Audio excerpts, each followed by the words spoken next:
else? All right. Mayor, I jumped the gun. Welcome, everyone. I'd like to call to order our regular city council meeting for Tuesday, September 21st, 2021.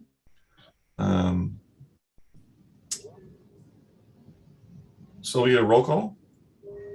Or Pledge of Allegiance. We could do that. Pledge of Allegiance. Everyone, please join me in the Pledge of Allegiance.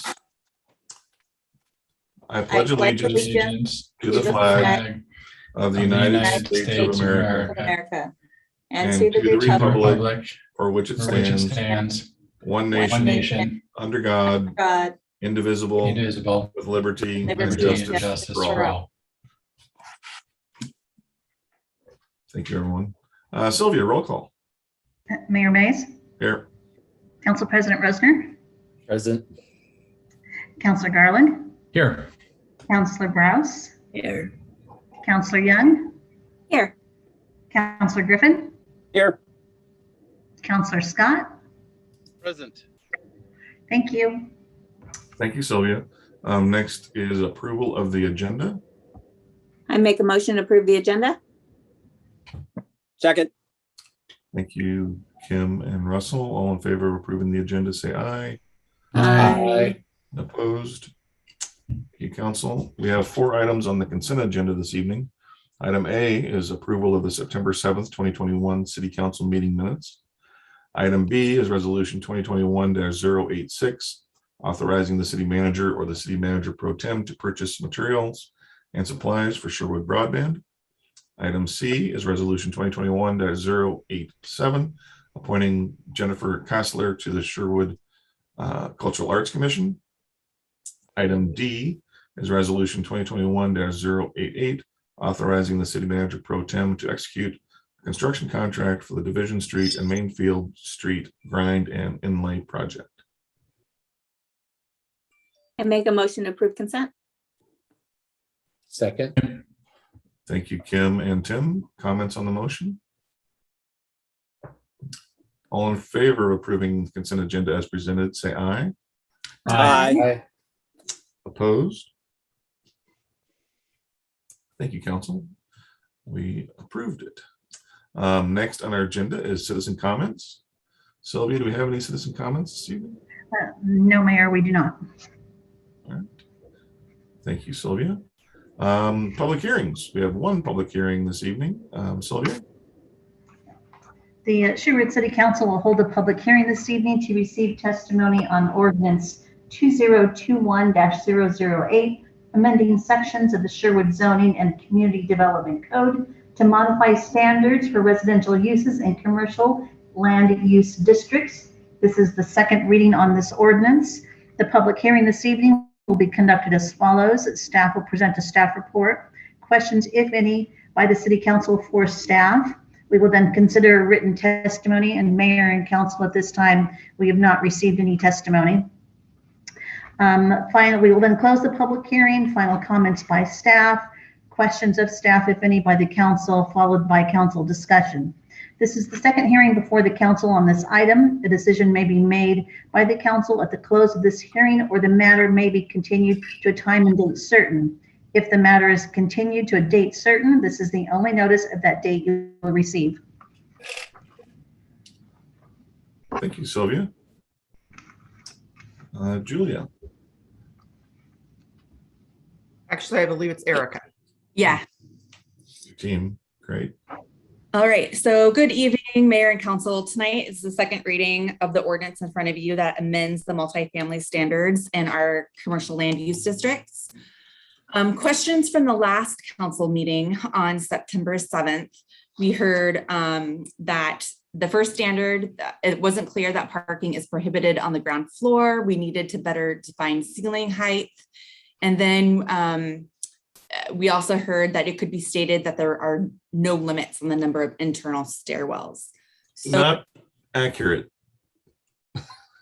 So at least from my perspective, I don't care after you get off the first floor, but you don't want to have, and I talked with Josh earlier today, you don't want to have the ground floor full of stairwells. So we'll get to that when we get to that. As part of this. So with that, staff we finessed the language, we made it clear, and this language is in your packet, that parking is not a permitted use on the ground floor. We also, staff had a conversation with Scott McKee, our building official. And what we have proposed here after our conversation is to have a minimum ceiling height of 12 feet instead of 14 feet. And that would be measured above the finished floor. And just a little bit of ceiling floor context for all of you.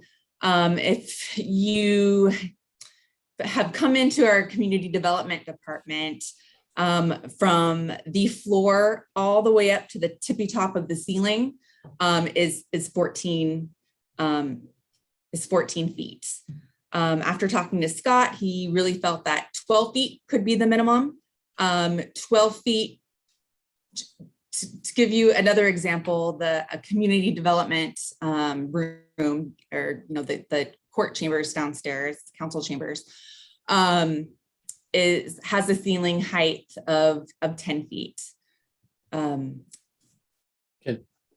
that, and just again, back to my mantra of clear and objective design standards, should it be from the measured from the finished floor to the finished ceiling?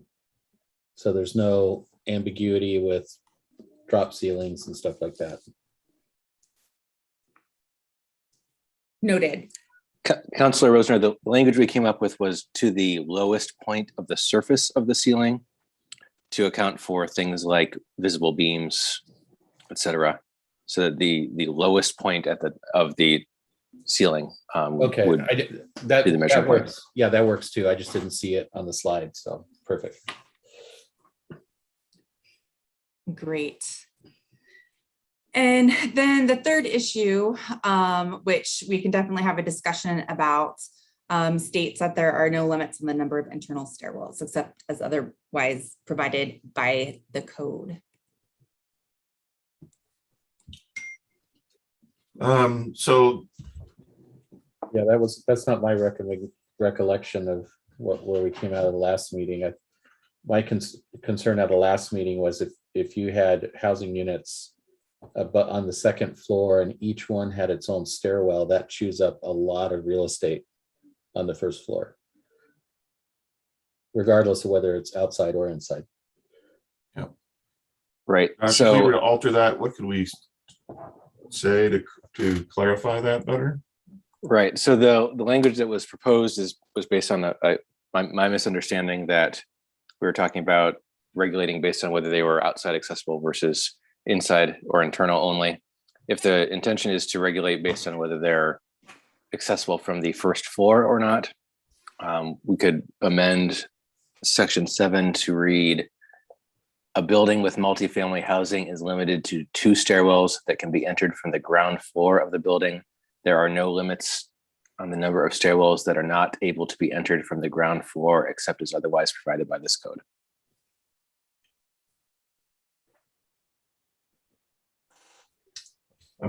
I like that. That works for me. And what it does, it preserves the ground floor as a functional commercial space. Josh, can you reiterate that one more time?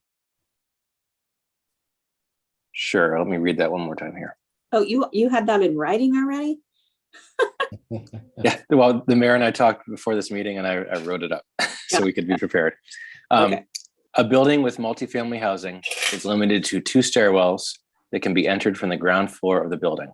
There are no limits on the number of stairwells that are not able to be entered from the ground floor except as otherwise provided by this code.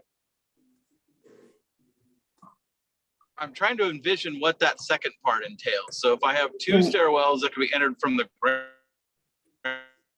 floor, like where are all these extra stairwells coming from? They just start.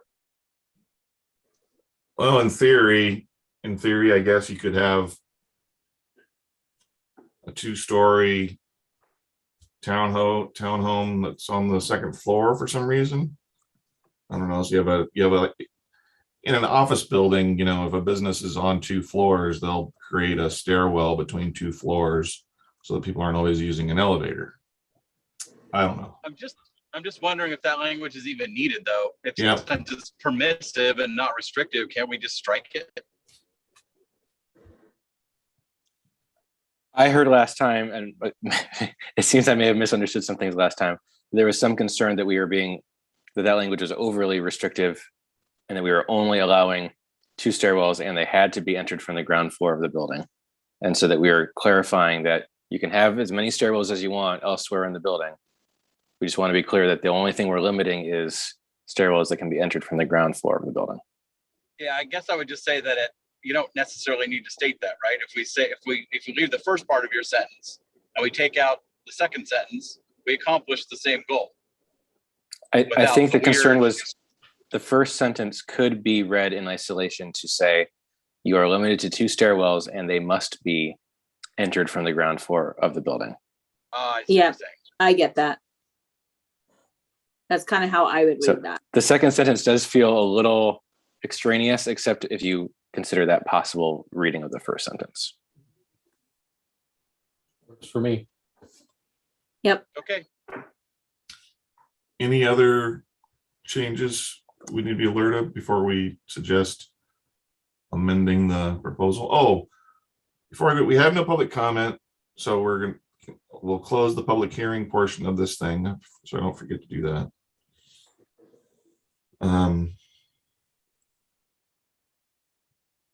Okay, no other changes. So would someone like to make a motion to amend the proposal to exchange the language with what Josh read? Also, I believe you had some proposed language for the ceiling height that you might want to include in the amendment. Cool. Tackle it one at a time or both or what folks would like to say. Is the ceiling height language not? I think the ceiling height language is already in there, Julia. Oh, I didn't see it on the slide. It is, but In the there packet, was but an maybe not on the amendment slide. to that Oh, I ceiling see. height to the lowest point of the ceiling. Okay. Is that, I believe that's what's in the packet.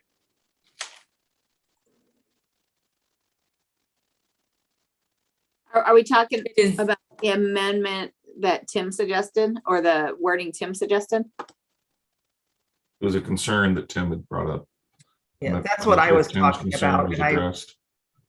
Kim, I brought up a concern based on what was on the slide. Josh let us know that what's actually in the packet that's proposed correct has the appropriate language.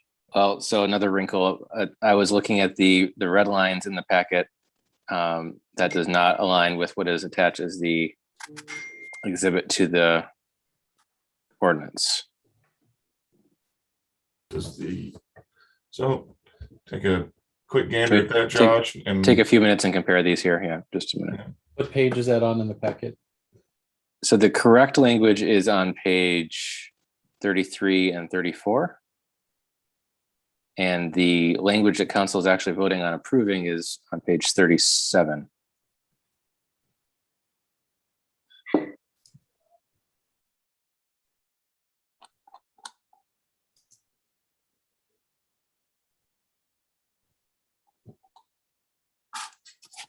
So the language on page 37 should be changed.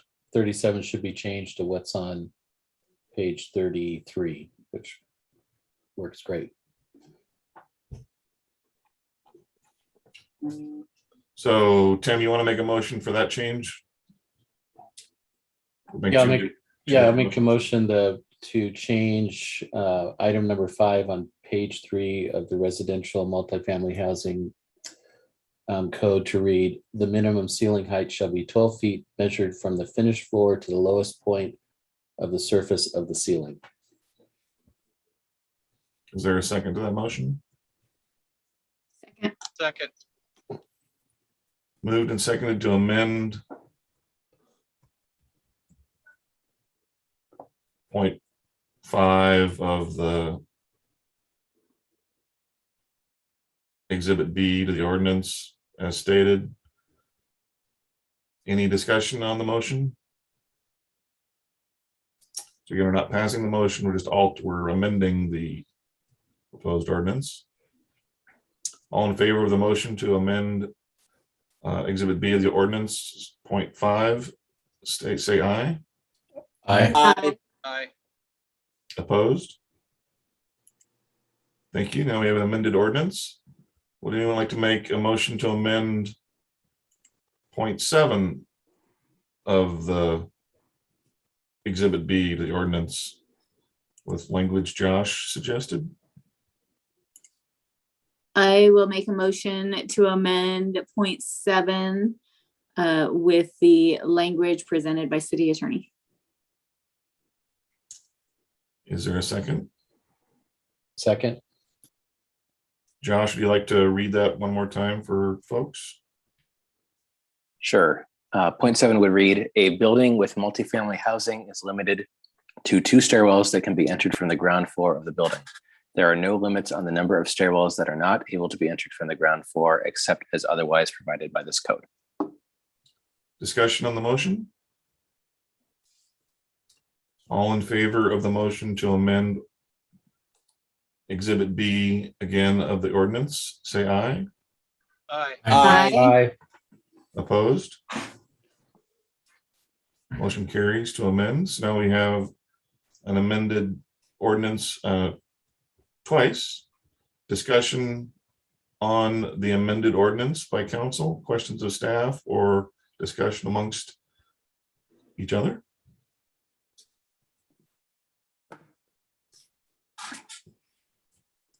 Mayor, if I may, I do have a quick question. On the first motion to amend, I believe Councilor Rosner made the motion. Who was the second on that? I Counselor did. Scott.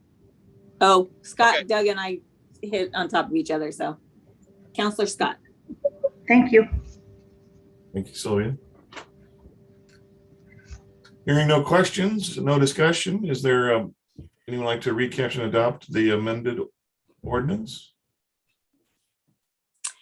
I will read, caption, and adopt amended ordinance 2021-008, amending sections of the Sherwood Zoning and Community Development Code to modify standards for residential uses in commercial land use districts.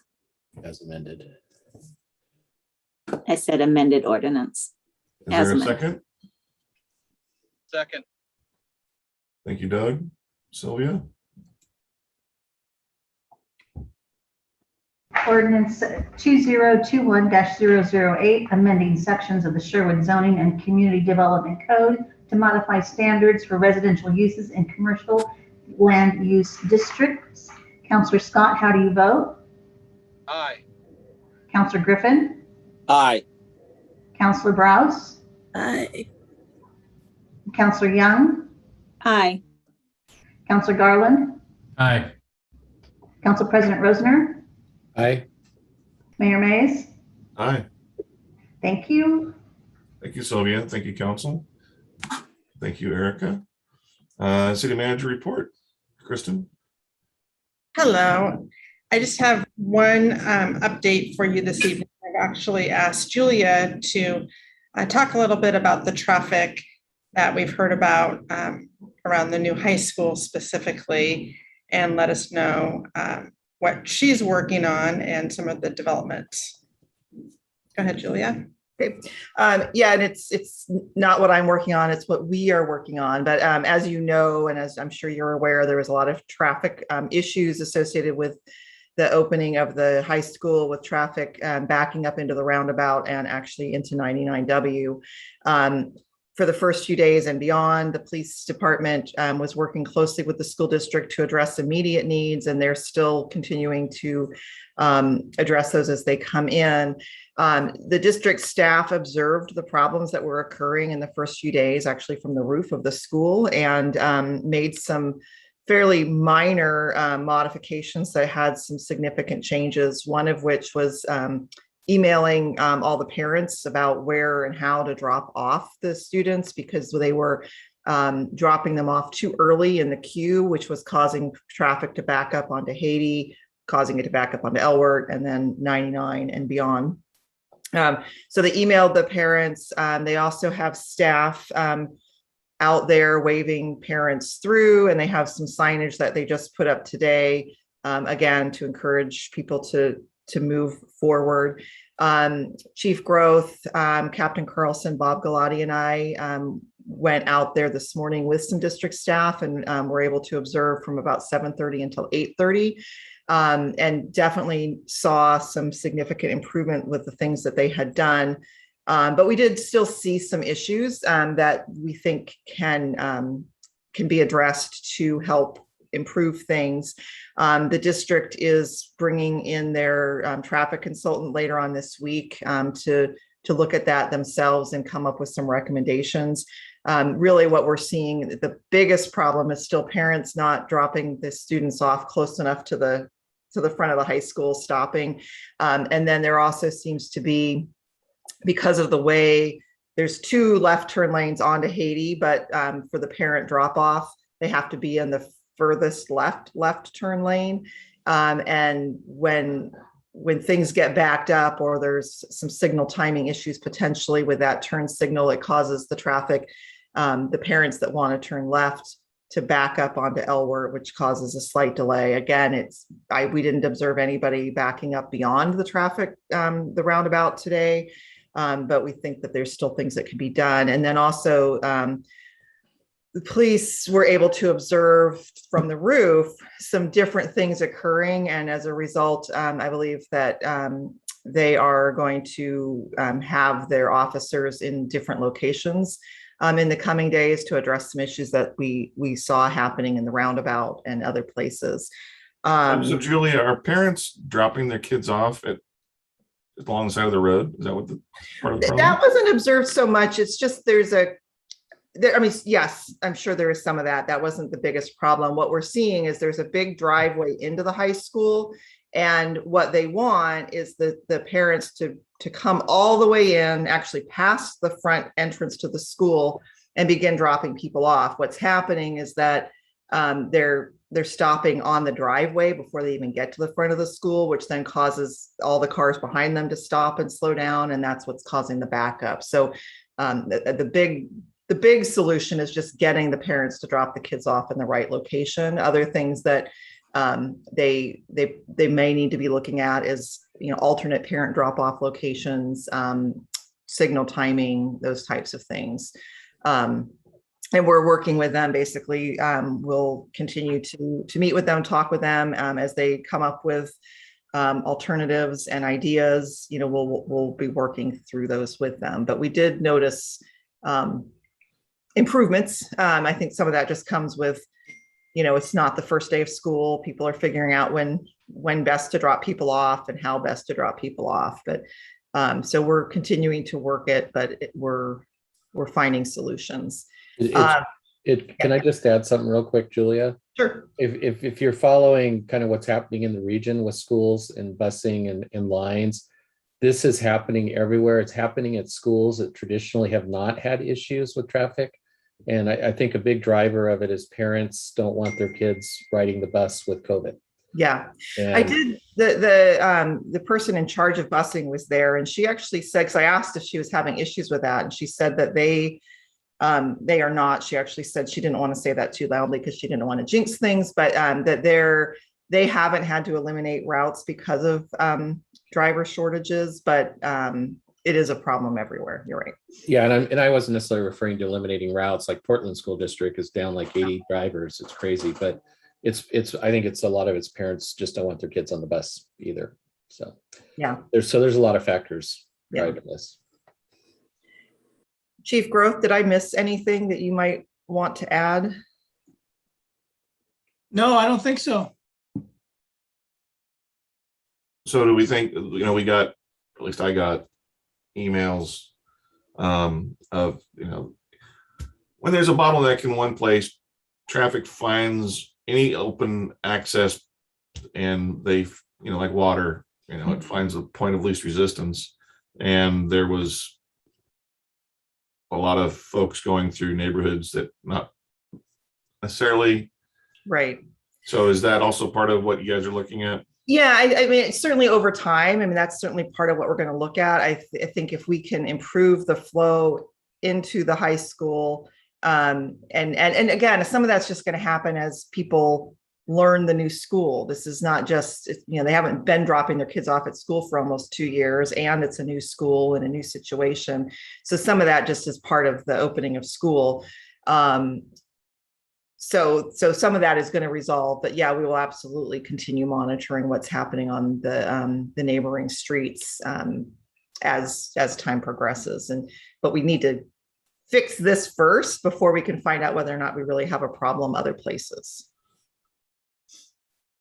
Okay. Questions of staff on this point? Appreciate you guys tackling it as a team and urging the school district to help educate the parents and student drivers, because there might be a couple student drivers that are involved, but I'm sure it's mostly parents.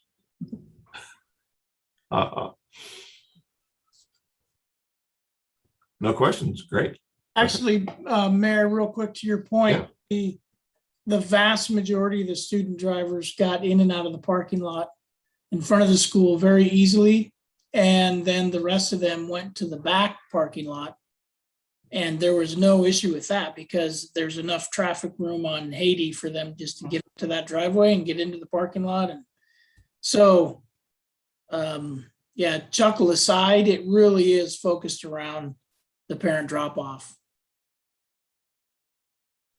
Anyway, and they experience similar morning and afternoon, or is it afternoon broken up a little bit more because of extra school activities? They actually said their problems on site are profoundly worse in the afternoon, but the impacts to the community aren't. You don't have people all coming in at one time, backing up traffic from Elwart and beyond.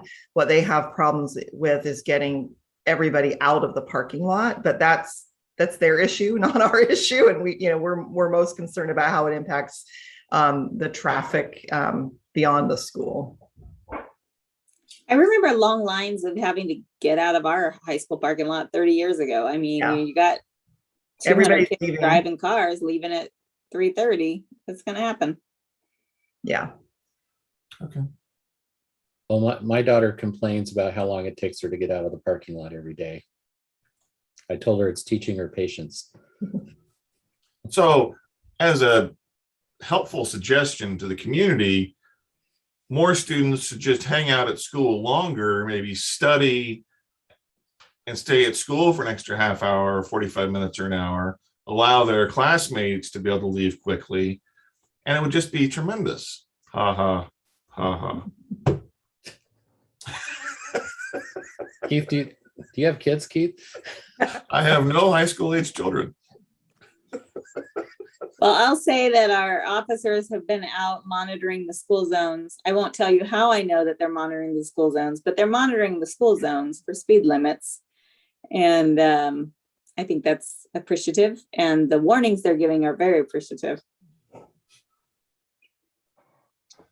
Chief, any observations on how many kids are walking across 99 to get to the high school in the morning? Oh, I saw a pack one morning. Yeah, there's, compared to the population of the school, I don't think it's very many, but there is a fair number that are crossing, unfortunately, that are crossing the road. I've seen some. The officers have not reported a lot, but they've reported that there are kids crossing. We can't get that bridge in soon enough. Yeah, that's true. Okay, awesome. Thanks. What else, Kristen? That is all I have, unless you have any questions for me. Any questions for Kristen or her team?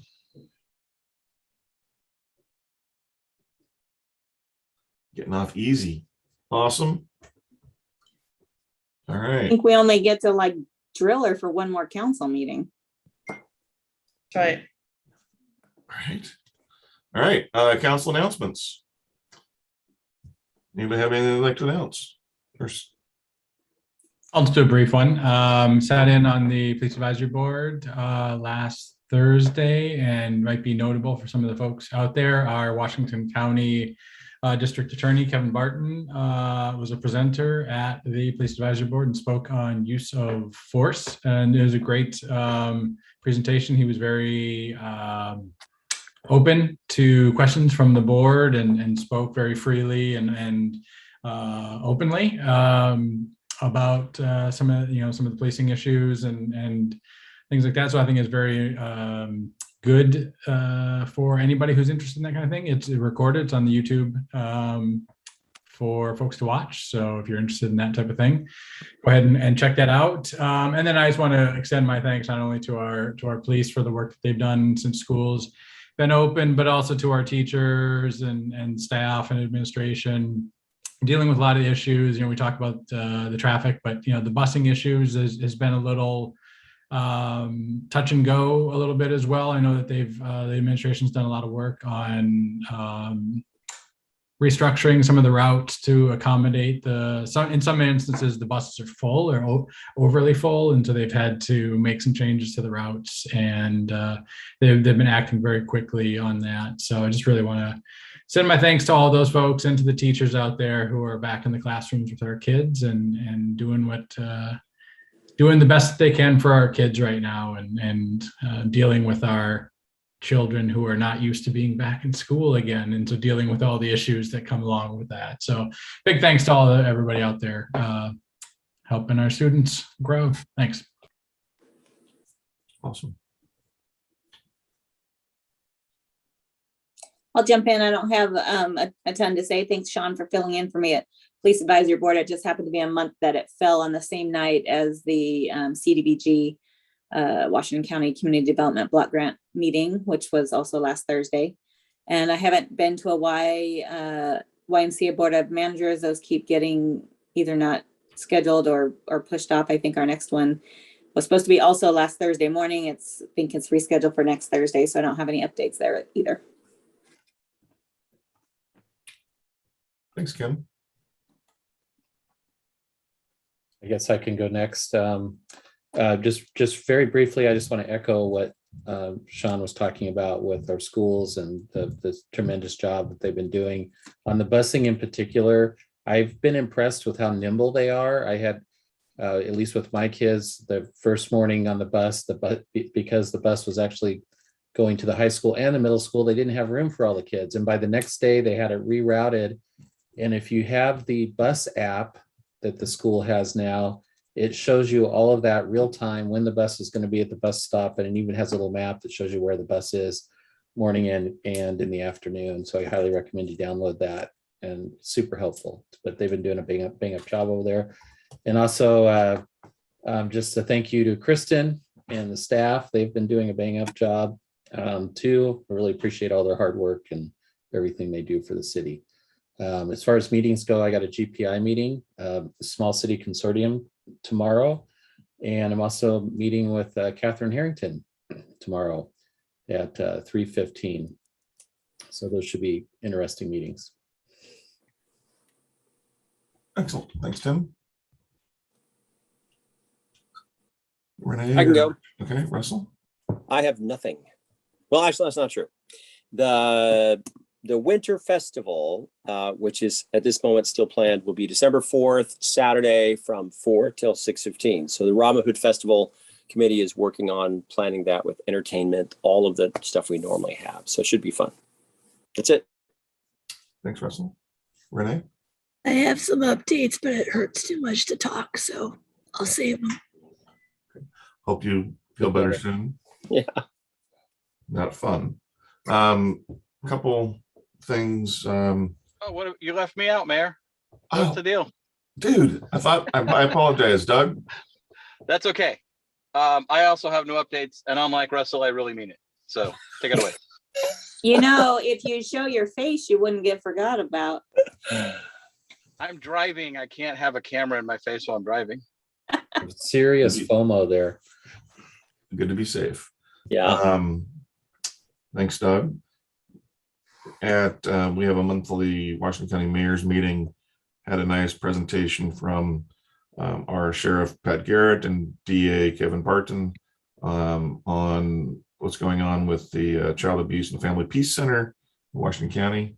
how they got some funds from the state this past year, and they're looking at acquiring or building a nice facility in the coming months, year, depending upon if they have to build or buy. But all very good news for those in our county that need help. And Washington County Coordinating Committee meeting this month. A couple of notable things. It was a presentation on the future of MISTIF, which is the major transportation improvement program of Washington County that's been going on for over 30 years. They're working on the next round.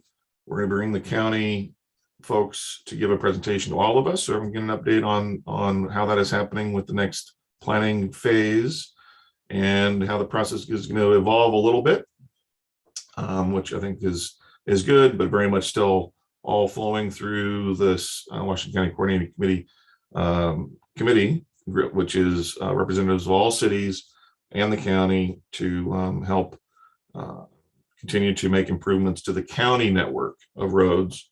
And for the folks watching, that's how we got some money to improve and build the roundabout by the new high school. The project that is underway, but we don't see it happening just yet on Taunton Sherwood Road and Roy Rogers.